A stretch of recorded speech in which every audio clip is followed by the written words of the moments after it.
Bonjour et bienvenue dans ce décryptage. Aujourd'hui, on se penche sur la méthodologie scientifique DINA-Code.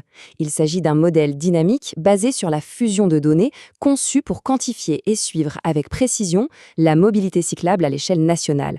C'est une approche technique qui permet d'objectiver complètement l'analyse des déplacements à vélo, que ce soit en milieu urbain ou rural. Au programme de notre analyse, on va d'abord aborder le défi historique des données vélo. Ensuite, on explorera le concept de jumeaux numériques, suivi des étapes de génération théorique et de calibration dynamique. Enfin, on terminera sur les résultats et les indicateurs concrets générés à l'échelle nationale. Commençons tout de suite par notre première partie, le défi des données vélo et comment combler ce vide de la mesure. Pour bien comprendre l'apport de DINA-Code, il faut d'abord poser le problème de départ. Pendant longtemps, l'analyse des flux cyclables s'est heurtée à une véritable dichotomie. D'un côté, on a les données statiques, comme les grandes enquêtes de mobilité. C'est très riche, très exhaustif, mais le problème, c'est que c'est réalisé tous les 10 ans environ. L'information devient donc très vite obsolète. De l'autre côté, on a les données dynamiques, celles qui proviennent des compteurs installés sur la voirie.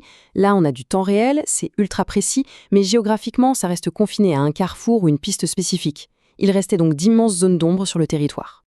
Passons à la deuxième partie, le concept de jumeaux numériques et la fusion de l'information. En fait, plutôt que de choisir entre ces deux types de données, la méthodologie DINA-Code prend le parti de les faire collaborer. Comme on l'observe sur ce schéma, le système intègre les données statiques, qui fournissent une sorte de toile de fond démographique, et vient les fusionner avec les relevés dynamiques des compteurs physiques. Le résultat de cette fusion, c'est la création d'un jumeau numérique. C'est une modélisation vivante où la théorie et la pratique s'enrichissent mutuellement en continu. Abordons maintenant la troisième partie, la génération théorique et l'affectation, c'est-à-dire la construction de la base du modèle. Concrètement, comment fonctionne l'algorithme ? Tout commence par la génération de la demande. Le système modélise une population synthétique en s'appuyant sur les recensements. Il trace ensuite ce qu'on appelle des chaînes d'activités quotidiennes. Par exemple, un trajet du domicile au lieu de travail, puis un déplacement vers un commerce avant de rentrer. Cela génère une première cartographie théorique des origines et des destinations à travers le pays. Ensuite vient la deuxième étape. L'algorithme ne peut pas raisonner uniquement à l'échelle de l'adresse individuelle, ce serait trop fragmenté. Il va donc agréger ces flux pour définir des bassins de mobilité. Le paramètre mathématique appliqué ici est très strict. Pour qu'une zone soit considérée comme un bassin de mobilité valide, au moins 90% des déplacements à vélo doivent s'effectuer à l'intérieur même de cette zone. Cela permet de limiter les flux parasites et de stabiliser l'analyse. La troisième étape, c'est le routage. Et c'est là que ça devient particulièrement intéressant. Le modèle ne se contente pas de tracer une ligne droite ou de chercher bêtement le trajet le plus court. Il génère un réseau complexe d'itinéraires réalistes. Pour cela, il évalue un coût généralisé pour chaque trajet. Il prend en compte la distance, bien sûr, mais il intègre aussi le dénivelé, la présence d'aménagements cyclables et même le niveau de sécurité perçu de l'infrastructure. Donc, si on résume cette première grande phase, on synthétise la demande, on l'agrège en bassins cohérents et on calcule des itinéraires d'affectation réalistes. À ce stade, le modèle a construit, de façon totalement déterministe, une carte macroscopique de tous les flux cyclables possibles. Mais attention, tout cela reste purement théorique. C'est ce qui nous amène à la quatrième partie, le traitement et la calibration dynamique pour enfin intégrer la réalité du terrain.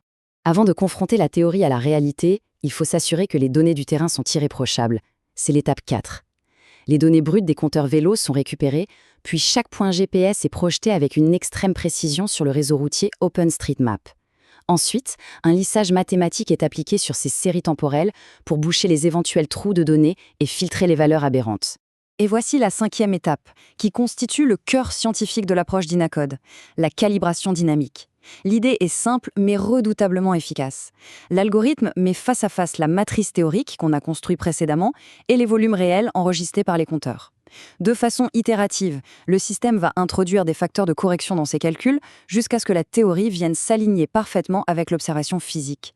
En récapitulant ces dernières étapes de nettoyage et de confrontation des données, on réalise qu'on a affaire à un véritable moteur d'autocorrection. Les flux s'ajustent d'eux-mêmes en permanence pour refléter fidèlement le trafic cycliste mesuré sur la route. Entrons maintenant dans notre cinquième et dernière partie, les résultats nationaux et la production d'indicateurs exploitables. Une fois déployé à l'échelle de 13 régions métropolitaines, ce jumeau numérique a fourni des données macroscopiques d'une précision inédite. Rien que pour l'année 2023, la modélisation a permis de qualifier un volume total estimé à 2,67 milliards de déplacements à vélo. Le fait de suivre ces indicateurs méthodiquement valide la robustesse du modèle dans le temps.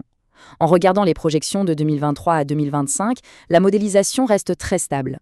On parle de près de 6 milliards de kilomètres parcourus chaque année sur le réseau national, ce qui démontre la cohérence et la viabilité de l'algorithme sur le long terme. Et ce qui rend ces résultats vraiment béton, c'est la capacité du modèle à enfin capter la vraie dynamique temporelle. Prenez la Nouvelle-Aquitaine par exemple. Avant, les vieilles enquêtes lissaient les données sur l'année et tablaient sur environ 800 000 trajets.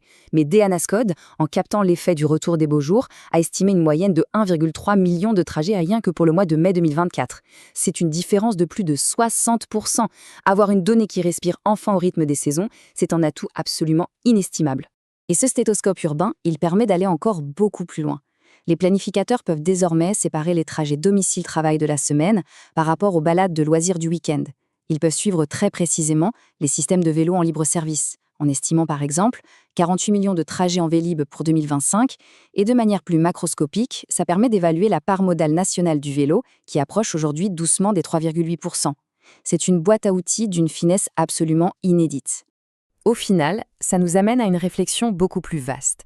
Maintenant qu'on n'est plus aveugle, qu'on a cet outil incroyablement précis pour prendre le pouls de nos villes, rue par rue, heure par heure, la vraie question c'est comment est-ce qu'on va utiliser toutes ces données pour façonner un avenir plus sûr, plus sain et plus durable pour notre mobilité.